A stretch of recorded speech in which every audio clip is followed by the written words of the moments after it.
A primeira questão que teríamos que examinar, que é muitas vezes questionada, é se realmente existe um lado oculto no cristianismo.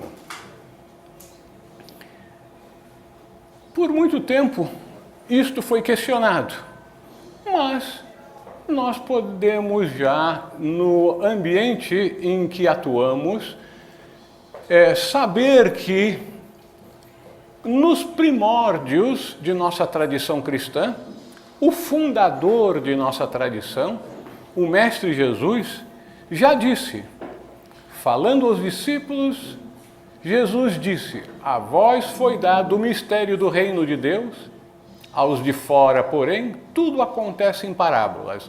Isto significa que Jesus deixou claro que haviam dois níveis de ensinamentos. Para seus discípulos, os mistérios do reino de Deus. Para o povo, para os de fora, aqueles mistérios, os ensinamentos profundos, os ensinamentos ocultos, eram passados, porém, em forma de parábolas, em forma simbólica, em forma alegórica.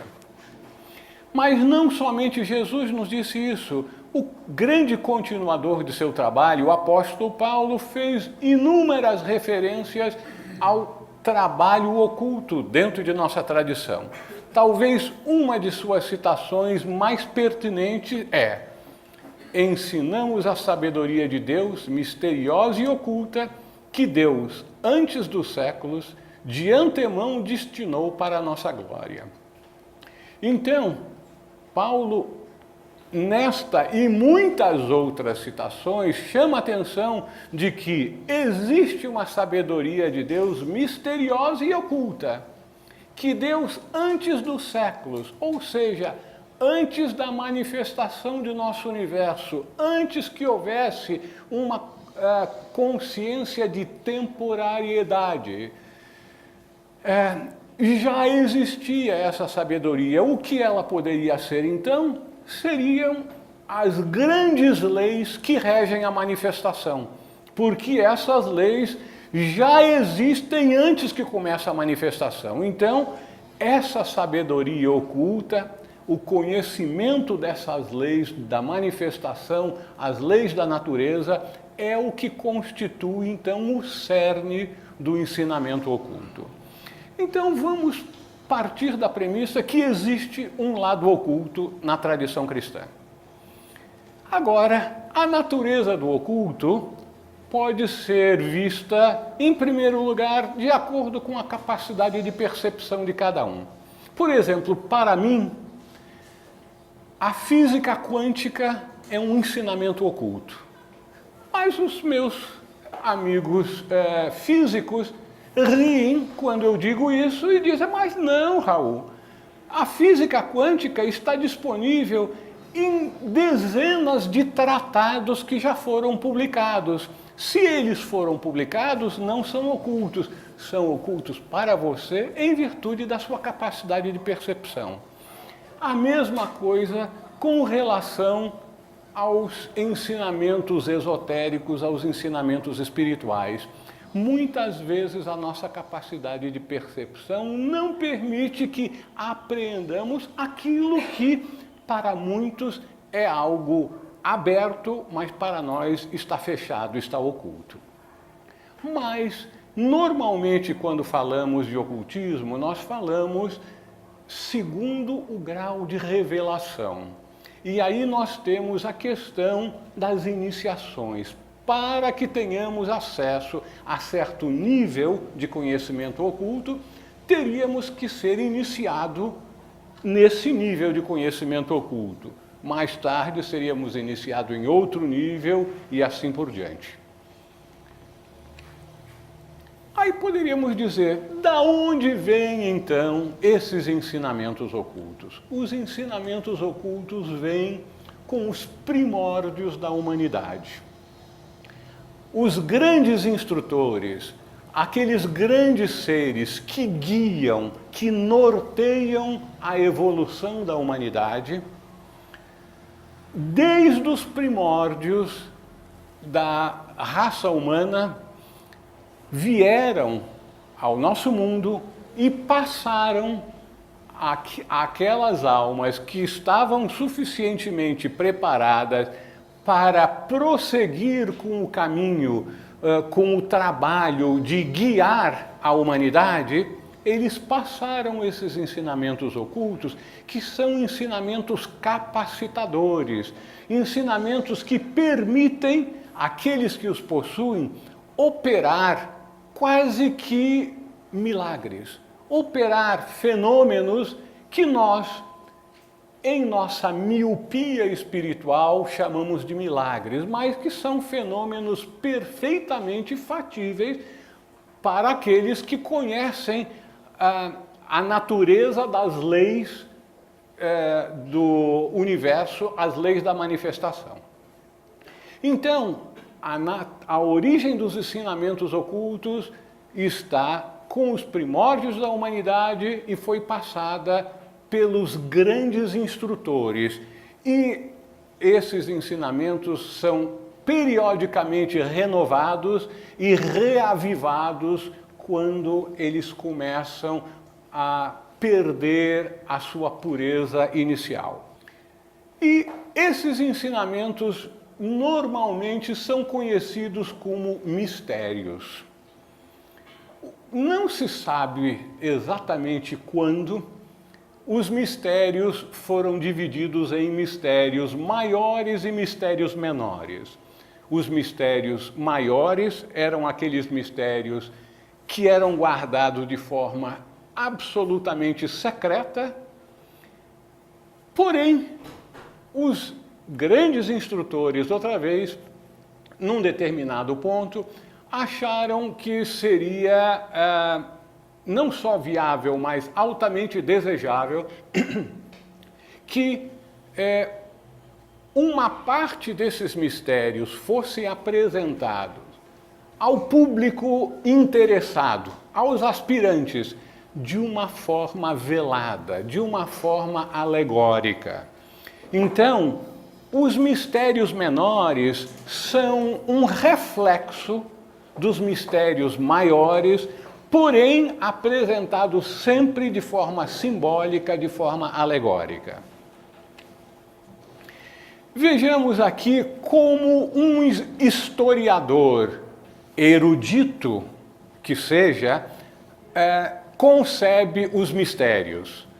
Os mistérios, na verdade, os mistérios menores a que ele está se referindo, eram religiões de simbolismo que, por meio do mito e da alegoria, representações de ícones, luzes fortes alternadas com densa escuridão, liturgias e atos sacramentais aceleravam as intuições do coração e provocavam no iniciado uma experiência conduzindo à regeneração, que era o objetivo de cada iniciação.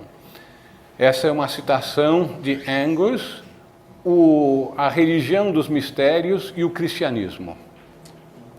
Vejamos, no entanto, a ótica de um iniciado. Essa é a ótica de um não iniciado. Agora, a ótica de um iniciado descrevendo as religiões dos mistérios. Esse iniciado é a nossa grande fundadora, Helena Petrovna Blavatsky. Por toda a antiguidade, ao lado do culto popular, composto de formas da letra morta e de cerimônias exotéricas vazias, cada nação tinha seus cultos secretos, conhecidos pelo mundo como os mistérios. Ninguém era admitido neles, a não ser que fosse preparado por um treinamento especial. Os neófitos, instruídos nos templos superiores, eram iniciados nos mistérios finais nas criptas, sob a orientação de altos iniciados em silêncio e segredos solenes.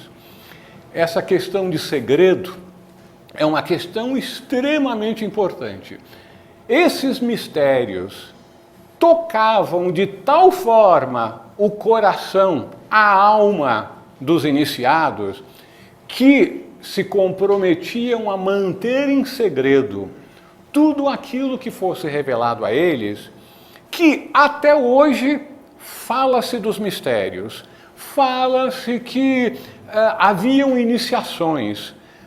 Uma ou outra coisa é mencionada, que essas iniciações ocorriam em criptas, que em alguns casos o postulante era colocado num sarcófago ou era colocado de braços abertos sobre uma cruz. Mas exatamente o que ocorria e que palavras de poder eram proferidas jamais foram reveladas.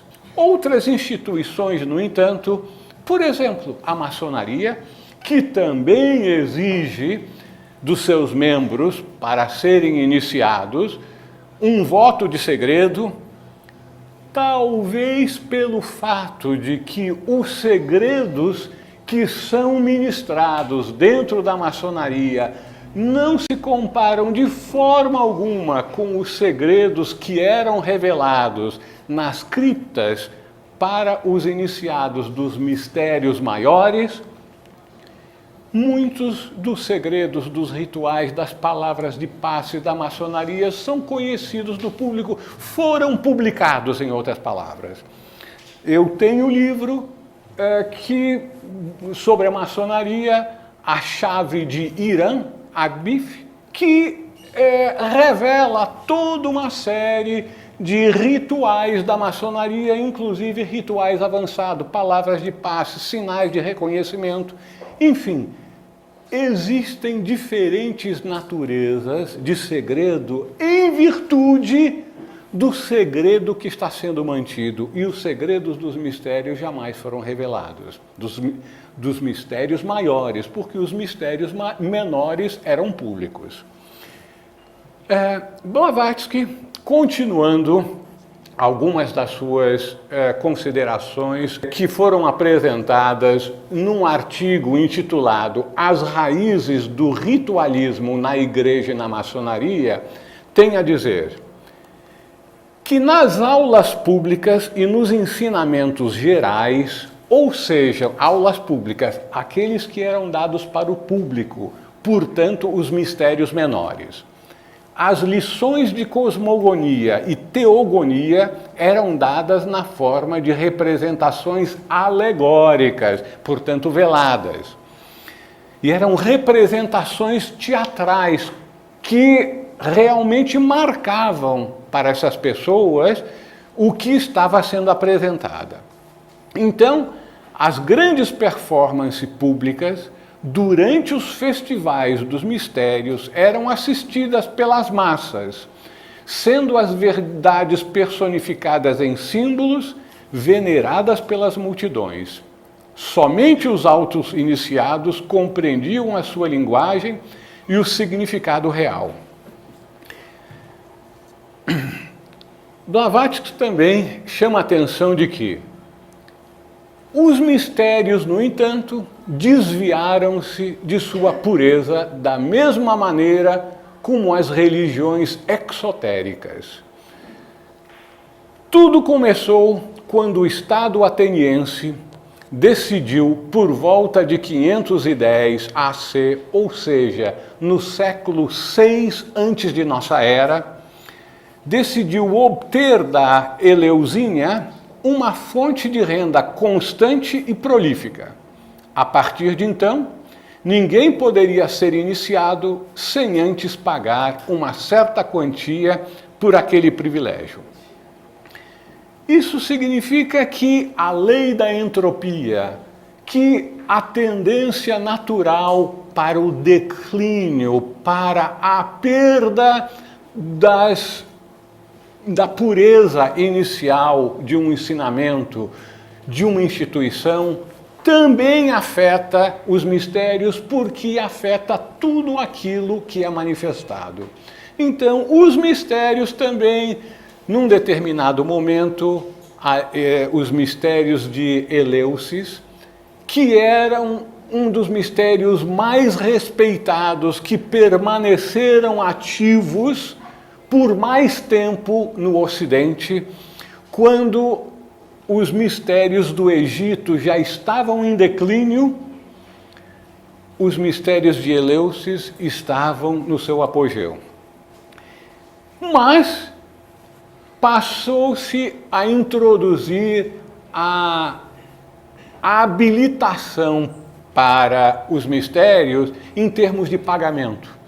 Aquilo que antes só podia ser obtido por mérito próprio de pessoas que eram extremamente, ou melhor, totalmente dedicadas à busca da verdade, que viviam de acordo com os mais altos ideais de moralidade e que se dedicavam a ajudar ao próximo. Agora, esses ideais elevados não eram mais o pré-requisito essencial, mas o pré-requisito passou a ser o pagamento. Com isso, os instrutores da humanidade, os grandes hierofantes, tiveram que adotar certas medidas para proteger os segredos que fazem parte dos mistérios. Então, com isso, os hierofantes supremos, temendo a publicação e distorção dos segredos mais sagrados da natureza, uniram-se para retirar esses segredos do programa interno, limitando o pleno conhecimento desses a uns poucos. Foram aqueles iniciados selecionados que tornaram-se os guardiões da herança divina das idades. Em outras palavras, mesmo nos mistérios maiores, aqueles que ingressavam nos mistérios maiores não tinham automaticamente acesso a todos os segredos que anteriormente eram ministrados para aqueles que alcançavam esses níveis. Mas, progressivamente, aqueles segredos que davam capacitação de poder sobre a natureza, poder de cura, poder de transformação, poder de materialização, poder de desmaterialização, poder de ver à distância, poder de ver dentro da matéria. Enfim, todos aqueles poderes supranormais que são obtidos através do conhecimento dos segredos, do conhecimento dos mistérios, foram progressivamente sendo retirados do programa dos mistérios e eram revelados, então, para aqueles poucos postulantes que os altos iniciados, sabendo, vendo de forma espiritual a alma dessas pessoas, sabiam que eles podiam ser confiados. Então, na cripta, durante o momento da iniciação e durante a cerimônia de iniciação, não só por palavras, mas durante o período em que a pessoa deixava o corpo e era instruída em outros planos, esses poucos, então, recebiam aqueles segredos que permaneceram até hoje, em poder de poucos iniciados. Então, sabemos que existem mistérios. E dentro da tradição cristã, que temos então a premissa de que existe um lado oculto na igreja, existe um lado oculto na tradição cristã, a igreja se diz herdeira dos mistérios de Jesus porque Jesus teria instituído a Pedro como o chefe da igreja, recebendo, portanto, de Jesus o poder sacramental, ou seja, o conhecimento dos mistérios que possibilitaria a Pedro ministrar sacramentos que eram os instrumentos capacitadores para a evolução da humanidade. O segundo ponto é que a Igreja diz que o poder sacramental vem sendo transmitido por sucessão apostólica aos sacerdotes da Igreja. Ou seja, Jesus teria instituído a Pedro, não só como chefe da Igreja, mas como aquele que receberia os poderes de Jesus, os poderes de fenômenos e, portanto, os poderes dos sacramentos. E Pedro passou esse poder aos seus herdeiros, que passaram aos seus herdeiros, e assim sucessivamente ao longo dos anos, das décadas, dos séculos e dos milênios. Vamos examinar, em primeiro lugar, esse segundo ponto. O poder sacramental que teria sido transmitido por sucessão apostólica. Se existe uma sucessão apostólica, se houverem hiatos nessa sucessão apostólica, então o poder sacramental deixa de ser transmitido, há quebras na transmissão desse poder. Vejamos se realmente poderíamos dizer que houve quebras na sucessão apostólica. Vários historiadores, estudando a história da Igreja, concluem que pelo menos 40 papas, possivelmente mais do que isso, porque não existiram provas para outros para os quais haviam indícios, mais de 40 papas compraram o seu direito ao papado. Isso se encontra no livro de Martin, O Declínio e a Queda da Igreja Romana. E é muito importante essa questão da compra do poder papal, do trono papal, como também do trono dos bispos, dos arcebispos e dos cardeais. Porque esse é um crime, a Igreja considera um pecado. Um pecado que chamam de simonia. Simonia, uma palavra cunhada pela Igreja, com um tom totalmente pejorativo, que refletiria o que Simão o Mago tentou fazer ao oferecer a Pedro, oferecer dinheiro a Pedro para comprar, para que Pedro revelasse os segredos dos seus poderes. Isso, pelo menos, é o que a Igreja diz e que foi entronizado no livro de Atos, que Simão o Mago, esse suposto herege, teria feito esse crime que se tornou um dos grandes pecados de tentar comprar o sagrado.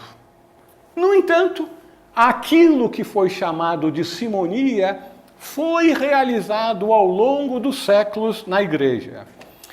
E a constatação oficial de simonia tem uma importante consequência para a sucessão apostólica e a validade dos sacramentos.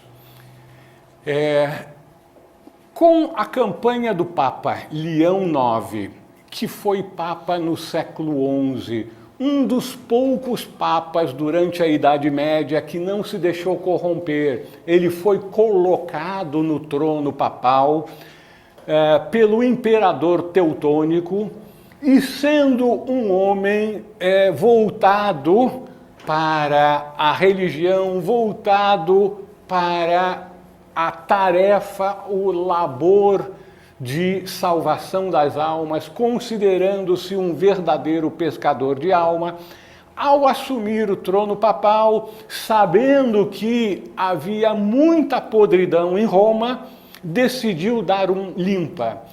E ele, uma das primeiras coisas que ele fez, sabendo que em Roma, propriamente dito, ele teria grande dificuldade, porque praticamente todos os que o cercavam, os bispos, arcebispos, eu creio que naquela época ainda não tinham sido constituídos cardeais, eram pessoas comprometidas com a simonia.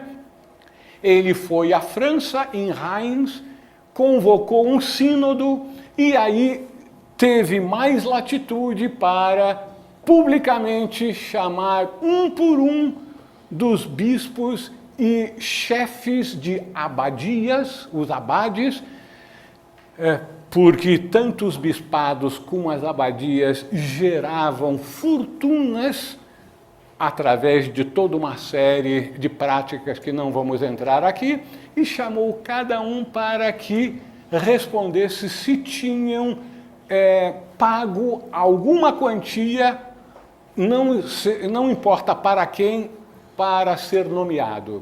E a grande maioria, pouquíssimos, disseram que não, uns poucos envergonhados disseram que sim, e esses foram perdoados, e todos os outros que permaneceram em silêncio foram destituídos. Então, com isso, o Papa Leão IX constatou a extensão da simonia e houve uma imensa limpa nas hostes dos bispos naquela época. O resultado é que, com a campanha do Papa Leão IX contra a prática de compensação financeira nas nomeações eclesiásticas, muitos bispos e arcebispos foram destituídos. Com isso, tornou-se necessário o reordenamento de todos os padres ordenados por aqueles bispos, pois a simonia era considerada uma heresia que invalidava os sacramentos celebrados pelos culpados. Ou seja, um bispo que tinha cometido simonia, ele automaticamente, no sentido legal e espiritual, deixava de ser bispo. E, portanto, todas as ordenações de sacerdotes que tinha feito não tinham mais validade, para não dizer outros sacramentos, como, por exemplo, a Eucaristia. Mas, como nós estamos tratando aqui da sucessão apostólica, o que nos interessa no momento não é o aspecto não espiritual da Igreja naquela época, mas sim a quebra da sucessão apostólica. Então, houve, sem sombra de dúvida, e considerável quebra na sucessão apostólica. Nós poderíamos voltar à origem de todo o processo, a questão de Pedro como tendo sido escolhido como o chefe da Igreja. A tradição esotérica postula que o verdadeiro Simão, que foi instituído por Jesus como seu continuador, como a pedra sobre a qual Jesus instituiria a sua igreja, não foi o Simão conhecido por nós como Simão Pedro. Não foi o segundo Simão, Simão o Cananita, também discípulo de Jesus, que era seu irmão, mas teria sido o terceiro Simão, Simão o Mago. Aquele Simão que foi taxado de herege, de simonita, que teria tentado comprar os poderes de Pedro. Ao estudarmos a Bíblia, nós não podemos deixar de concluir que de todos os discípulos de Jesus, Pedro era o mais instável, aquele que menos mostrava uma capacidade de espiritualidade, de compreensão dos mistérios de Jesus, de fé na pessoa divina de Jesus. E a igreja diz que foi esse o Simão que foi o continuador de trabalho de Jesus. A tradição esotérica diz que teria sido Simão o Mago. Dois dos discípulos mais avançados, mais próximos de Jesus, Simão o Mago e Maria Madalena, são aqueles mais atacados pela igreja. Maria Madalena é apresentada como uma prostituta, Simão o Mago como um herege. Mas não precisamos entrar em maiores detalhes, isso terá muita repercussão para aqueles que são membros fiéis da igreja. Basta nós termos em consideração que houve quebra, e várias quebras ao longo dos séculos, na sucessão apostólica, para que aquilo que a igreja postula, que seus sacramentos têm o mesmo valor dos sacramentos de Jesus, não seja a verdade completa. Vejamos agora. Os rituais e sacramentos da igreja não são os mesmos que foram instituídos por Jesus. Essa é a tese que nós queremos apresentar. Os sacramentos de Jesus equivalem aos mistérios maiores, que são mistérios secretos. Nós temos um evangelho não canônico, o evangelho de Filipe, em que é dito que o Senhor instituiu tudo num mistério. Um mistério do batismo, um mistério da unção, um mistério da Eucaristia, um mistério da redenção e um mistério da câmara nupcial. 5 mistérios. Sendo que o mais elevado de todos era o mistério da câmara nupcial. A igreja nos apresenta 7 sacramentos, sendo que um deles é o sacramento do matrimônio, que seria equivalente ao mistério de Jesus da câmara nupcial. A igreja nos apresenta o sacramento da confissão, que seria equivalente ao sacramento da redenção. O que deve ficar claro é que, nos mistérios, sempre, aquelas cerimônias que eram realizadas em segredo, nas criptas, tinham um poder tal que transformavam as pessoas, que elevavam a consciência da pessoa a tal ponto que ela deixava de ser o antigo João, Maria, José, Pedro, seja lá quem for, e passava a ser um indivíduo com um entendimento, com uma compaixão, com uma sabedoria, com uma paz absolutamente diferente do que ele era antes. Então, um mistério, um sacramento dos mistérios maiores transformava a pessoa. Nos mistérios menores, o propósito era outro. O propósito era despertar as massas para a realidade espiritual. O propósito era fazer com que as pessoas tivessem uma movimentação em seu coração, um pequeno vislumbre intuitivo de que havia mais do que a vida material, a vida terrena tinha para oferecer e que procurasse, então, se capacitar para ser admitido aos mistérios maiores.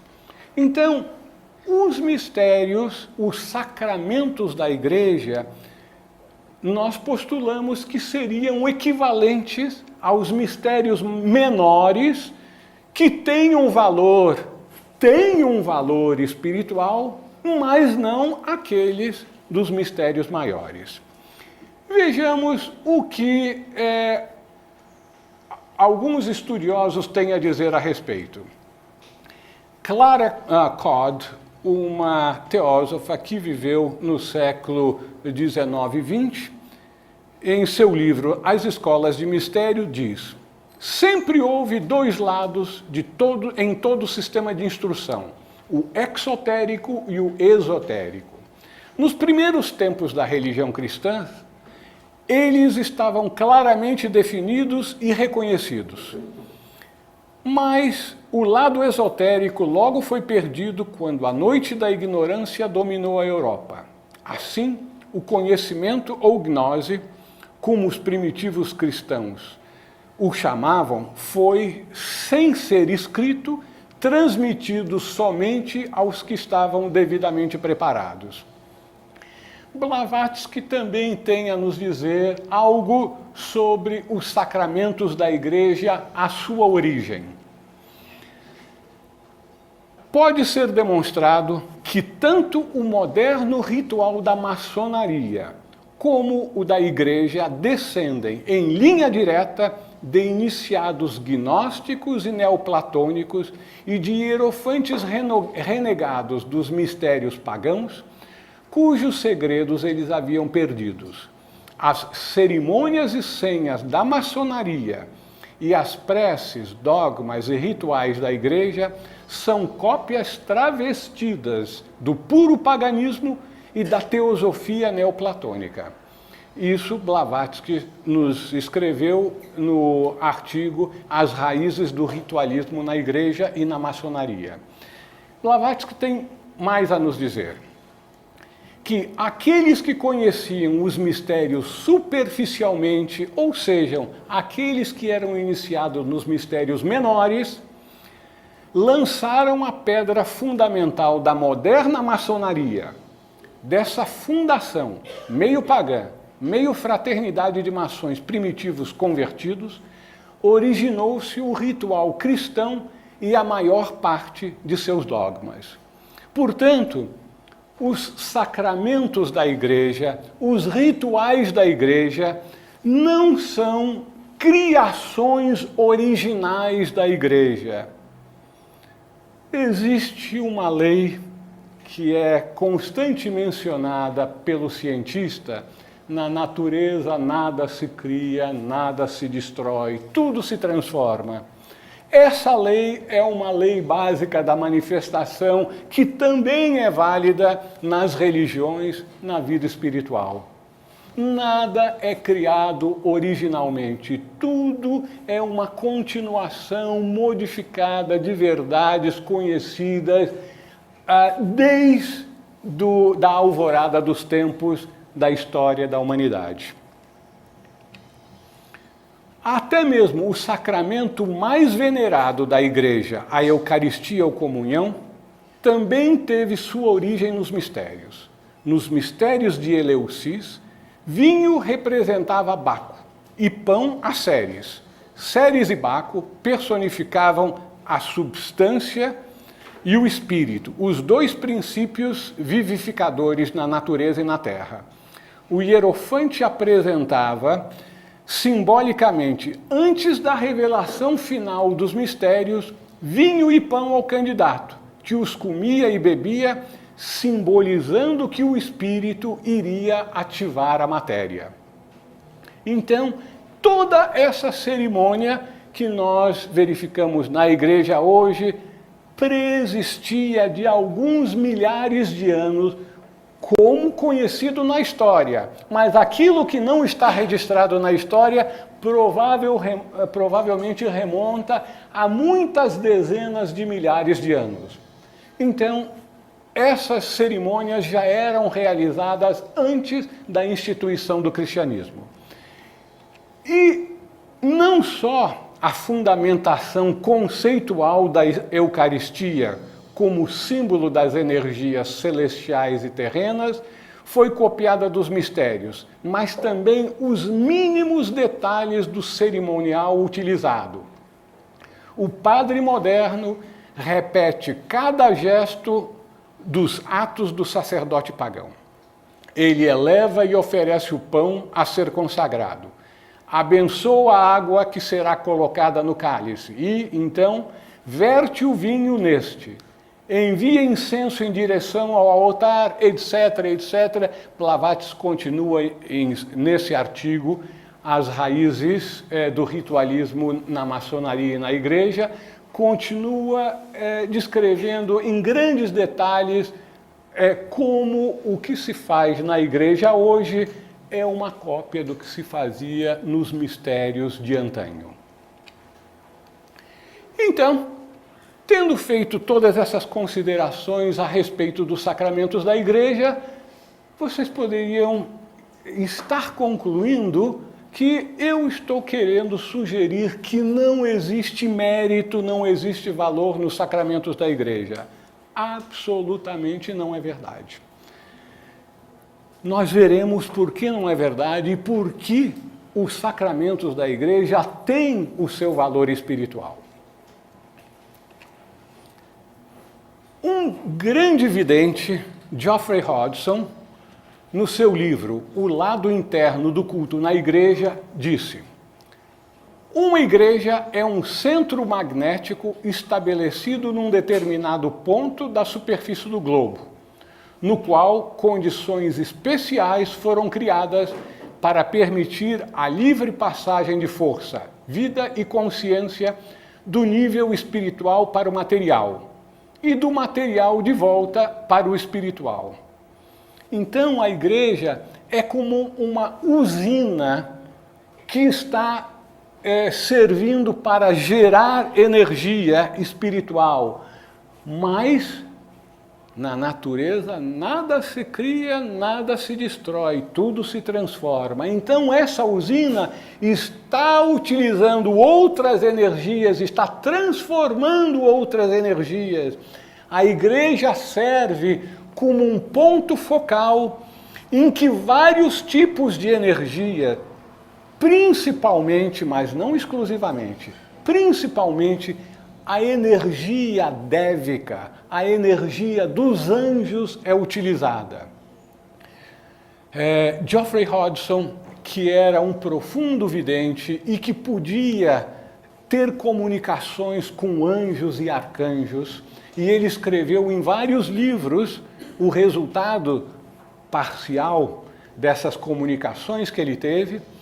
Ele verificava durante o culto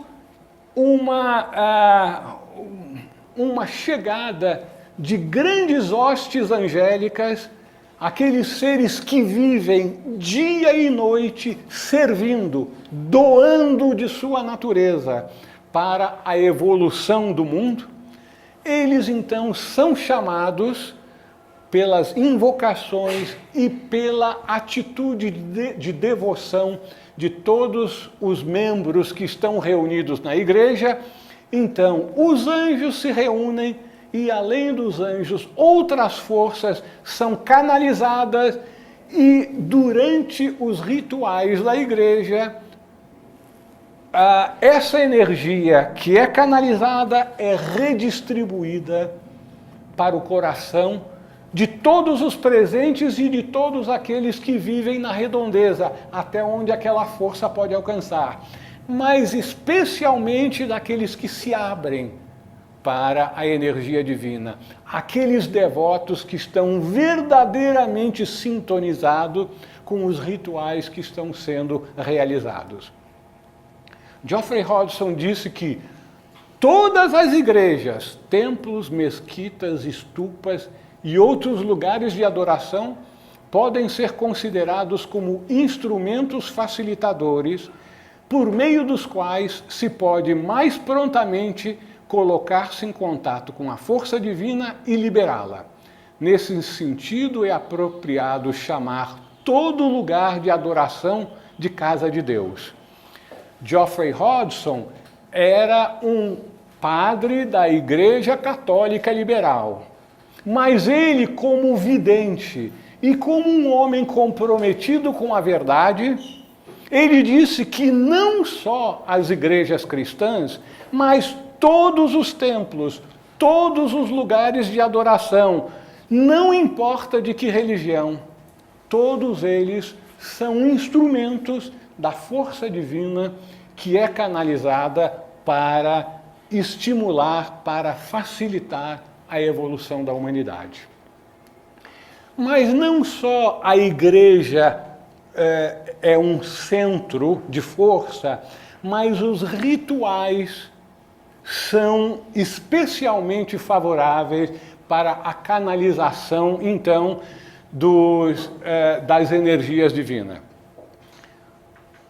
Um outro vidente também padre da Igreja Católica Liberal, Charles Leadbeater, num livro, O Lado Oculto das Coisas, tem algo mais a nos dizer. Em parênteses, Leadbeater provavelmente é a pessoa que mais escreveu, mais divulgou sobre o poder sacramental da Igreja. Ele tem um livro grosso, A Ciência dos Sacramentos, que é o livro de cabeceira de muitos padres e certamente de todos os padres da Igreja Católica Liberal. Mas nesse livro, O Lado Oculto das Coisas, Leadbeater, um dia, quando estava presenciando uma missa de uma igreja católica romana no interior da Sicília, num momento muito especial em que ele estava mais aberto para a percepção de outros planos, enfim, que a sua vidência estava mais acurada, ele escreveu sobre a cerimônia da missa o seguinte: no momento da consagração, a hóstia cintilou com a mais deslumbrante alvura, converteu-se em um verdadeiro sol ao meu olhar clarividente e, quando o padre a ergueu por cima das cabeças dos fiéis, observei dois tipos distintos de força espiritual que dela emanavam, que poderiam ser comparadas com a luz do sol e os raios de sua coroa. Da hóstia partia um raio ígneo em direção a cada membro da congregação, deixando a parte superior do corpo astral do recipiente iluminada com intenso êxtase. Então, um vidente totalmente comprometido com a verdade testemunha que durante o ritual da Eucaristia, que grandes forças espirituais estão atuando, facilitando a vida espiritual dos fiéis. Na maior parte das vezes, não é nem ainda aquilo que nós chamaríamos de vida espiritual, mas vida religiosa, vida devota, vida de entrega a Deus, ainda que sem muito conhecimento do que isso implica, por parte de membros da igreja, nesse caso específico, no interior da Sicília, provavelmente uns 170, 180 anos atrás, pessoas muito simples. Mesmo essas pessoas são altamente beneficiadas. Então, eu gostaria de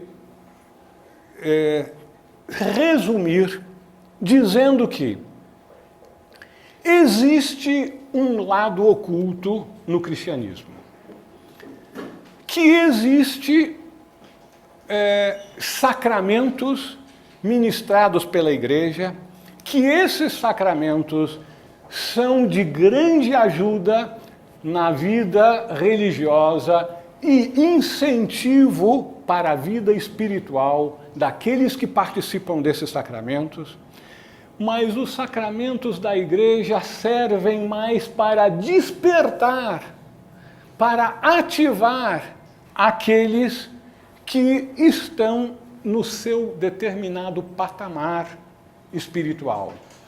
Mas cada indivíduo está num diferente patamar da evolução espiritual. Certos místicos, por exemplo, nós temos o relato de Teresa de Ávila em seu livro, O Livro da Vida, em que ela escreve uma autobiografia. É relatado que quando ela recebia a Sagrada Comunhão, ela entrava em êxtase. Mas porque ela estava num patamar tal que o ritual era o instrumento que fazia com que a sua consciência chegasse ao nível máximo para o qual ela estava capacitada. Eu gostaria de fazer um pequeno parênteses aqui, falar da diferença entre um sacramento ou uma iniciação sacramento e iniciação eu tomo como sendo iguais, idênticos, e um ritual. Um sacramento ou uma iniciação eleva o patamar espiritual da pessoa. A pessoa passa a galgar um novo nível consciencial.